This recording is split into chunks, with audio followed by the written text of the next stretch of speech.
Welcome to Faith and Work, the podcast where we explore what it looks like to live out your faith in the middle of our everyday lives. Today's episode is a little bit different and a whole lot of fun.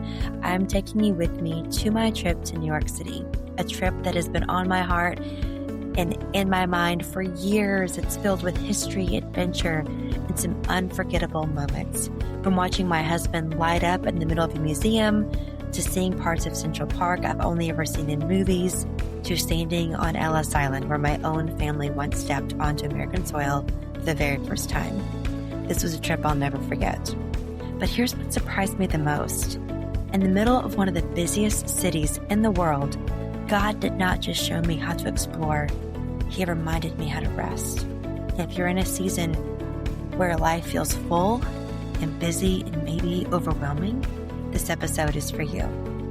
Because at the end, we're going to talk about what we can do right now to find a moment of rest and how you can make space for it in your life today.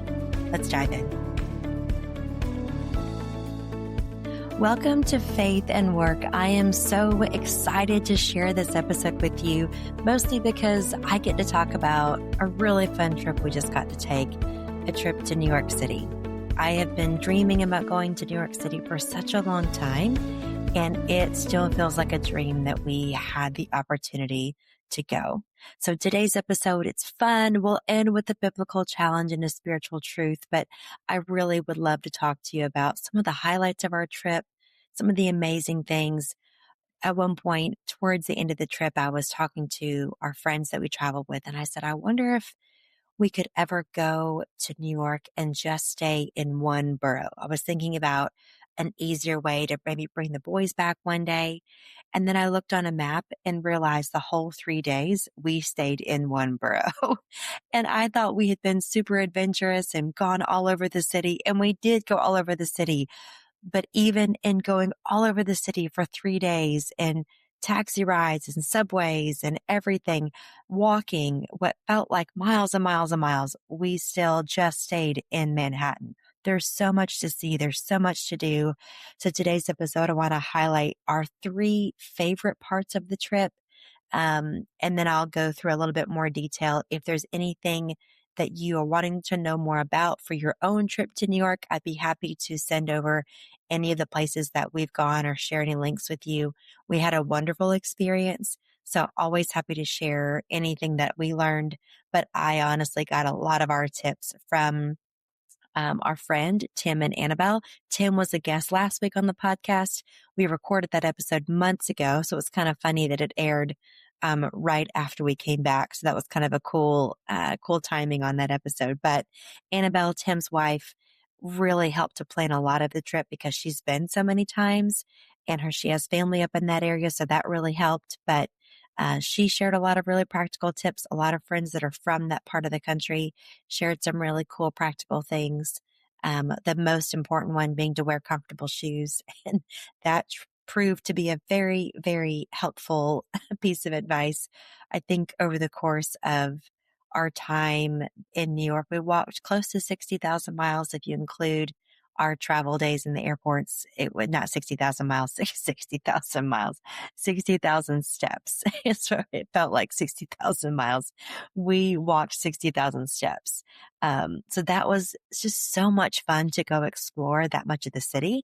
And that was not even walking everywhere. That was still taking subways and Ubers and taxi rides. So such a fun trip. But our 3 top favorite things that we got to do, I'll start with David's favorite. I think one of the really cool things about taking a history teacher to New York is you get kind of an extra tour guide, which was so fun. And I will never forget seeing David's face light up when we were in the American Museum of Natural History, and David's face when he saw the Mayan ruins.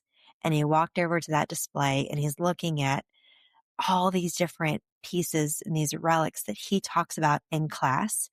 And then he goes over to the Incas and he's like, oh, Carol, take a picture of this. This is amazing. And he is just going on and on about facts that were not even on the display because there was no room to put all the things that he has studied for so long. It was so neat to see his face light up. When we first got to the museum, I think he was a little bit disappointed because they tell you to start at the museum on the very top floor, on the fourth floor. So we went to the fourth floor, but it was mostly animals, and that's where a lot of young kids were. So we got to the floor, we're walking around looking at the dinosaurs and the whales and the sea creatures. And I said, "Is this what you thought it was going to be?" And he was like, "Well, no, I thought it'd be a little bit different." And anyway, we finally got down to the second and first floor where a lot more of the exhibits that he was more interested in. And they had a huge, beautiful display about China, and they had some amazing displays about the Middle East. They had a really cool area, the Hall of African Mammals. That's where Dexter was from the movie. If you grew up watching Night in the Museum, I was very excited to go to the museum because I felt like it was watching my childhood come to life. I was very disappointed that they did not have Theodore Roosevelt on the horse, and it didn't look like Robin Williams. That was a little disappointing, but David was there for more important things like the Mayan ruins and the Inca ruins. So he was very, very happy. But it was so fun to see his face light up when he saw these pieces of history that he teaches so much. The museum was kind of a late add onto the schedule. We didn't know if we would have time to do it. So we literally bought the tickets the day that we got to go to the museum. It was our last full day in New York. And that was such a God thing because it meant so much to David. And we really didn't know if we could fit it in. And we did. We did spend about 3 hours there. And if you were going to really look at all the displays, you probably need to plan on 4 to 5 hours. There were sections that we just did not have time to go through. We had to kind of get on to the next thing that we had already planned. And so if you really want to go, if you have young kids and they want to go more explore the animal sections of the museum, I would highly recommend more time. There was just so much to see and do. Unbelievable. So glad we got to do that. My second favorite thing, I was really afraid this would be cheesy. It felt like a really touristy thing to do, but I've always seen the carriage rides in Central Park and seen pictures of it or seen videos of it or just, it seems like a very New York tourist thing to do. And so we were coming back from the museum and we had some time before going to dinner. And so we thought, okay, if we're going to do it, now's our time to do it. And it was the coldest day of our trip. And we walked over to one of the carriages and he had an opening and we did. It was like a 45-minute ride. So it lasted a lot longer than I thought it was going to. I thought it was going to be like a quick 15-minute loop, but it was a 45-minute ride. Our driver told us so many amazing facts about Central Park. I had no idea that Central Park is often referred to as the world's largest outdoor museum. There's over 140 pieces of art and statues that are outside in Central Park. It was unbelievable. We saw the statue of Balto. That was another movie I grew up watching. Love the story of Balto. And then, of course, David's right beside me telling me all the things about Balto. But then there was another dog, and he's going to kill me for forgetting the name of the other dog. What was that other dog's name? Anyway, there was another sled dog that actually ran longer than Balto did and another part of the race. Anyway, there's a whole thing about that. But there was so many really cool pieces of history. There's this whole area where they played chess that was in several like famous movies, but there's also famous chess players that David also knew because he's a chess player. But there we got to see that and where they played these like historic games of chess. If you ever watch the show Friends, the Friends fountain that they have in the opening scene, we got to see the Friends fountain. I have our picture beside it. The bridge where in Elf they have the snowball fight. We got to see that. Like there's just so many cool pieces of movie history that happened in Central Park, but also just the amazing statues. The guy that started Webster's Dictionary, we got his picture of his statue there. amazing, amazing outdoor museum. If we ever make it back to New York, I would love to actually just go and maybe go when it's a little bit warmer and go explore Central Park a little bit more and really just have the time to walk around and see it all because there were so many things on the outside that we were riding around in a carriage and taking pictures as fast as we could and trying to listen to everything he was saying while staying under the blanket because it was so cold, but amazing, amazing experience. We had a wonderful carriage driver who told us so many stories and told us who lived in certain houses. And there's certain sections of Central Park that are known for being old money or new money or whatever. And he told us all about where certain landmarks were, where certain buildings were, movies that were made in certain buildings. It's just I felt like we had a tour of Central Park, but we also got a little bit of a tour of the skyline of New York. We weren't even really near some of the buildings, but because they're so tall, he told us who they were built by, what they were used for, just so many amazing facts that I really had not anticipated learning. And Dave and I both really love going to new cities and getting to explore and getting to learn new things about the city. So that was something I did not expect, was not on the original travel plan. We just thought if we have time, we'll fit that in. We had a free hour or two before dinner. We fit it in really quick. And I'm so, so glad we did. But my number one favorite thing that we got to do in New York was going to Ellis Island. So 100 years ago, over 100 years ago, my great grandparents came through Ellis Island and they came from Czechoslovakia back in the early 1900s. And it was an honor to get to step off of the ferry and walk onto Ellis Island. It felt a little bit like sacred ground. I know that might maybe sound a little bit dramatic, but when your ancestors came from there, and then my grandfather was actually stationed in Germany right after World War II. And he came back to the States through Ellis Island. So my grandfather, grandmother, and mom, their names are also processed. When you go to Ellis Island, you type in your family's names. All of their names come through on the computers as being processed through Ellis Island. My mom was born in Germany, but when they brought her to the States, she came through Ellis Island. So just an amazing family connection there to that place. And it was such a unique experience. So the story goes that my great grandmother actually came over as an illegal immigrant. She came over under her best friend's name. So I know right now that's a hot topic with a lot of people, but 100 years ago, things were a little bit different. But my grandmother's best friend was supposed to come to America. And the night before the trip, she got really scared and she just chickened out and said, I can't do it. I'm too scared. And my great grandmother took her passport and came over under her name because back in the day, there were not pictures on the passports. So no one knew she came over under a false name. And she came over under her best friend's name.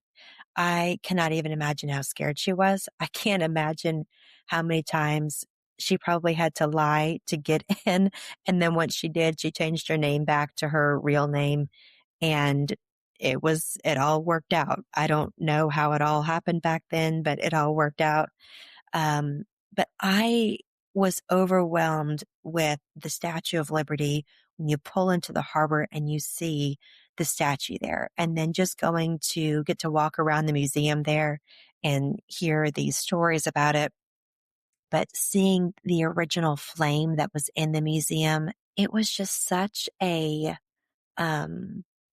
I don't know. It felt like such an honor to see this piece of American history that's so old and so iconic. Something we noticed that we'd never noticed before is we always say there stands Lady Liberty in the harbor, right? Or there's songs about there stands a lady. But really, when you look at the full Statue of Liberty and you walk all the way around, she's not standing, she's walking. I don't know why that was very fascinating for David and I both, but it's like Liberty is always on the move. If you walk all the way around her, you can see that her back foot is up and she's moving forward. That was just really amazing to us. We really enjoyed our time there. If I had more time, I would have spent more time. We thought that our tickets included going up into the Statue of Liberty, but they didn't. And it must have been a really small option, but Annabelle and I were together when we booked him, and we both thought we clicked on that part. So I'm not sure what on the website. I'll have to go back and look at it. But if you do go to the Statue of Liberty, just make sure if you want to go up inside the statue, you have to book that ahead of time when you buy your ticket. There's not really a way to change that and add that on while you're there. We had plenty of time to look around the museum and then go over to Ellis Island. So it's kind of one ferry that takes you to the Statue of Liberty and then takes you to Ellis Island. I cannot wait to take my boys when they're teenagers. That to me was my favorite part of the trip, getting to see it and walk into those halls and see where they were processed, to see how the island grew over time. It was used in World War II as a hospital.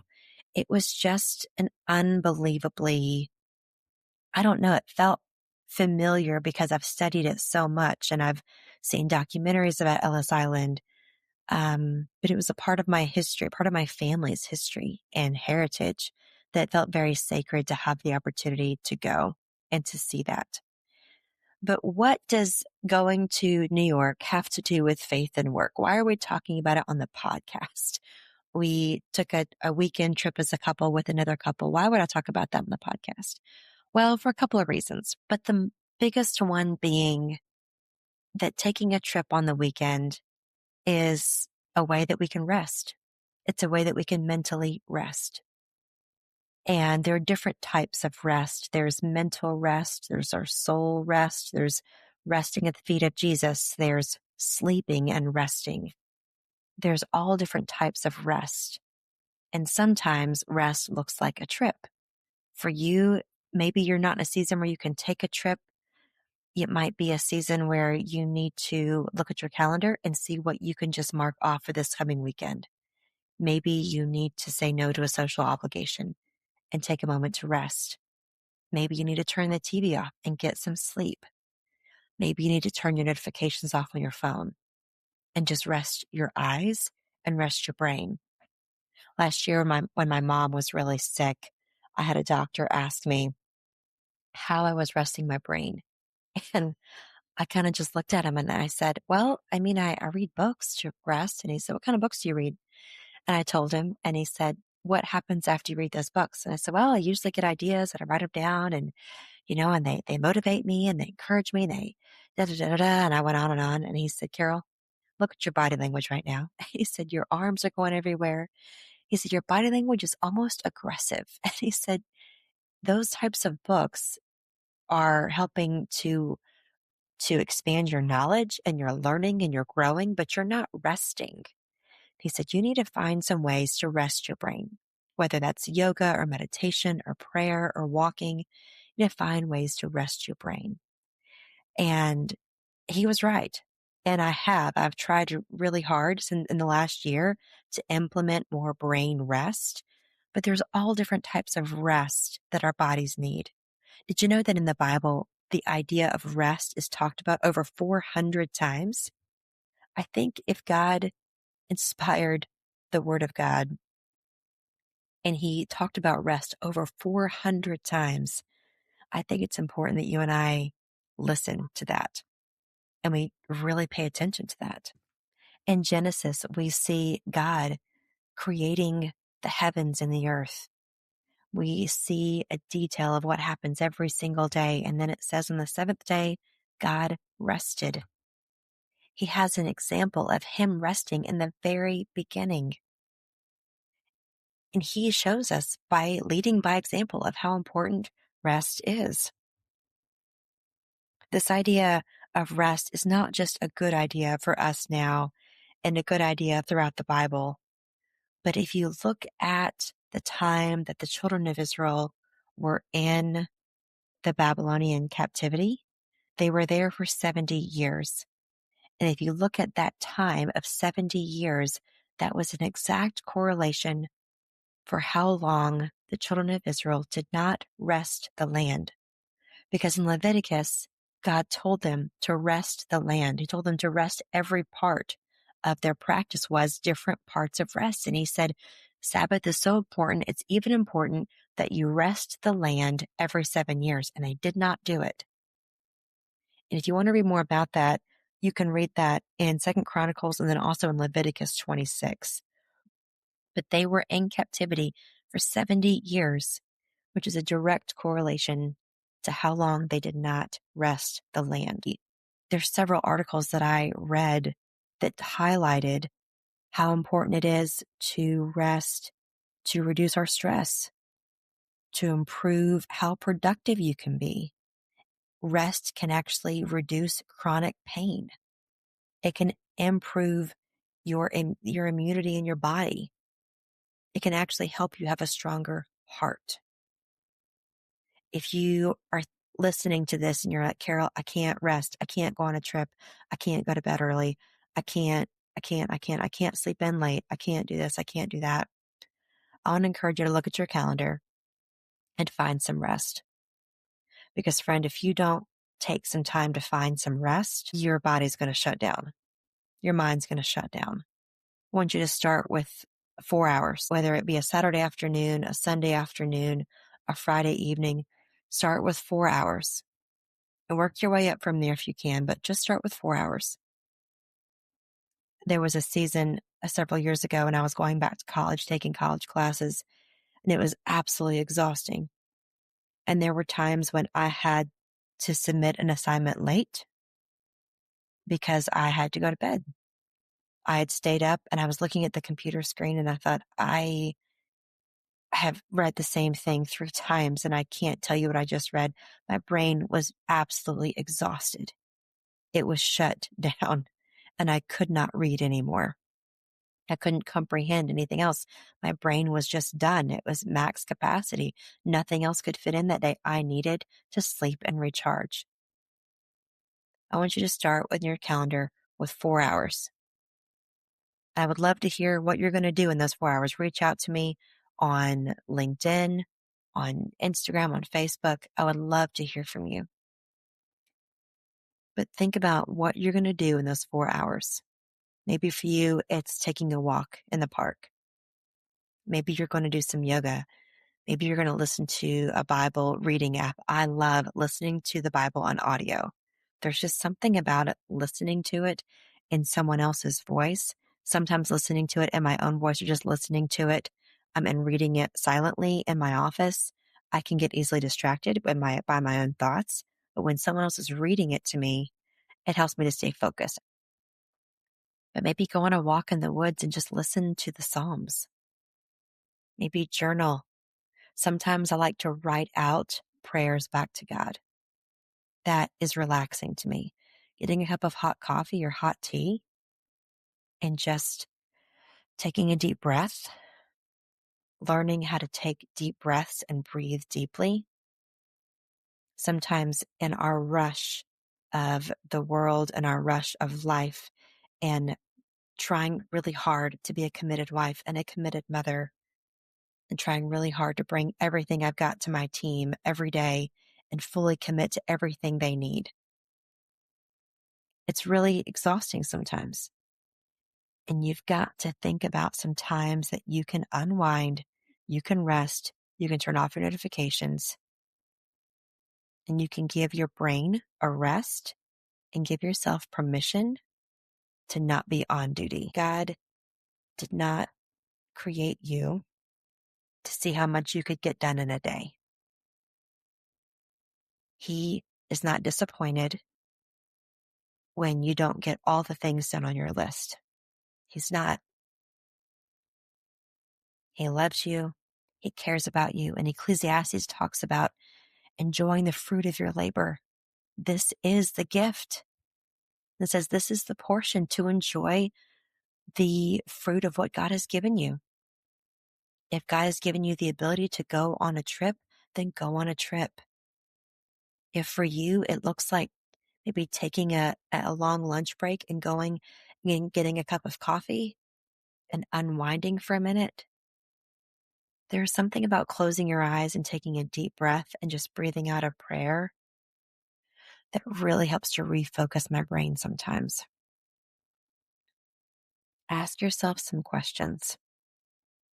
If you're in a season where you need to rest, I want to really, really encourage you to ask yourself some questions on why are you striving so hard? Is it to push for a deadline? Is it to prove anything to anybody? Dave and I were just watching a cooking show. We love this certain cooking show. It's Tournament of Champions. If you're a Food Network fan, we love Tournament of Champions. But one thing that struck me about almost every single chef that they interview is that they're almost all trying to prove something to somebody. And to a certain degree, I can understand that. But the other night we were watching it and I paused it and I said, babe, there's only one winner. And they're all trying to prove it to somebody. And it's kind of sad in a way. It kind of made me sad. One of them was trying to prove it to his mom that he could do it. And it showed a picture of him and his mom there, and his mom had cancer. And I'm doing this to prove it to my mom that her hard work wasn't in vain all those years. I'm doing this to prove it to my mom. And I wanted somebody to let her reach through the TV and be like, buddy, you don't have to prove anything to your mom. Your mom loves you. Your mom doesn't need you to prove anything to her. You, in her eyes, you're on the Food Network. You've already made it. You're doing amazing things. And sometimes we work really, really hard to prove somebody wrong, to prove somebody right, to prove something to somebody, maybe just to yourself. But I want you to ask yourself, if you're finding yourself in a season where you need the rest, what's stopping you from resting? What are you trying to prove? And what can you do right now to plan a moment of rest? Plan at least 4 hours to start rest. Maybe during those 4 hours, look forward to something you can enjoy. Maybe a meal that you really enjoy, a favorite meal. Maybe a walk with a best friend. Really think about how you can practice rest. Typically, our rest looks like sleeping in on Saturday mornings. It looks like family brunch. David makes the best brunch. He is just such a great cook. I am blessed with a husband that is amazing in the kitchen. And I love to bake. I enjoy cooking okay, but he is really good at it. He's an amazing, amazing chef. If teaching ever doesn't work out for him, and he's a great teacher too, but if teaching ever doesn't work out for him, he could probably have a whole second career as a chef because he's just really good at it. But anyway, I want you to think about a moment of rest that you can plan. I want to hear about it. Let me hear from you. Reach out to me on LinkedIn, reach out to me on Instagram, on Facebook. I also have a website, carolevansministries.com. You can listen to all the podcasts there. You can read articles. We're growing that website, so keep checking back in. You can also subscribe to any upcoming events and products that I am working on, hopefully launching later this year. So if you're interested in learning more about that, you can sign up for more details on the website. But I want to hear from you. I want to hear how you're planning your rest. Maybe it's a Sunday afternoon walk. Maybe it's spending extra long in the coffee shop, taking a deep breath, reading, not doing anything. Practice not having a screen in front of you. What does that look like for you? What would it look like? What would those 4 hours look like? If you could plan 4 hours of rest, what would it look like? Yeah, I want to hear from you on LinkedIn, on Instagram, on Facebook. Let me hear from you. I have something special I want to send you to the first person who reaches out to me and tells me how they're going to spend their 4 hours of rest, and I want to hear when you're going to do it. As we wrap up today's episode, I want to leave you with this simple challenge. Find 4 hours of rest this week, not to catch up, not to be productive, but to truly rest mentally, physically, and spiritually. Because you were never meant to run at full speed all the time. Rest is not something that you earn, it's something that God gives. He freely gives it. He wants you to take it. A Bible teacher that I greatly respect, Lisa Harper, often says that Jesus' ministry was at the speed of 3 miles an hour. Think about that. This week, I want to hear from you. I want to hear what you are going to do for your 4 hours of rest. And I want to know when you're going to take it. Reach out to me on Instagram, LinkedIn, or Facebook and let me know. I truly cannot wait to hear how you are going to rest this week. The first person that reaches out to me will get a special package and gift. So if you are the first person, I'll let you know. I'll get your address and I'll get that in the mail to you. Don't forget to join next week. I'll be joined by a dear, dear friend, Mia Godfrey, who was also an immigrant, just like my great-grandparents were, but she was an immigrant from Romania. Mia shares what her life was like growing up in Romania and what coming to America looked like, finding her first job, navigating all of that, learning a new language, learning how to drive. There was so much that she learned. She's someone that I greatly respect. We have a deep friendship over the last 15 years. I cannot wait for you to meet her. It's a powerful conversation about our faith, having courage, and stepping into the great unknown. Until next week, wherever God has you, live with purpose, work with excellence, and remember to rest in Him. I'll see you next week.